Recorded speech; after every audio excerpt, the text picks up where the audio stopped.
تواصل عمليات إنقاذ وإخراج الضحايا ورفع أنقاض العمارة المنهارة بفاقوس الشرقية خلف مسجد المجيدي في الشارع المؤدي أو الواصل بين مسجد المجيدي ومسجد شمعة. وكما ترون أن العمارة أنقاض العمارة قد سدت الشارع تماما. المفترض أن الشارع يسير إلى الأمام، ولكن أنقاض هذه العمارة قد أغلقت الشارع.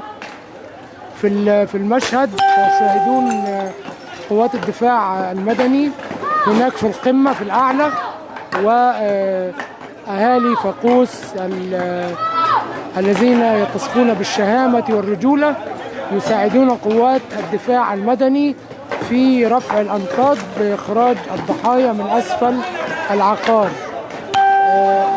نتمنى من الله سبحانه وتعالى أن ينقذوا ما يمكن إنقاذه ويكون أقل عدد من الضحايا لهذا الحادث المأساوي الأليم.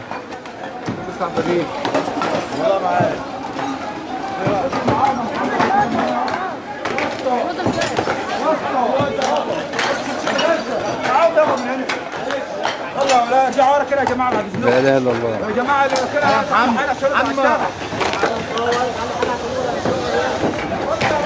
يلا يابا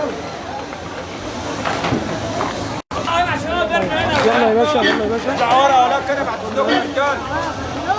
حاسب نسينا طول ما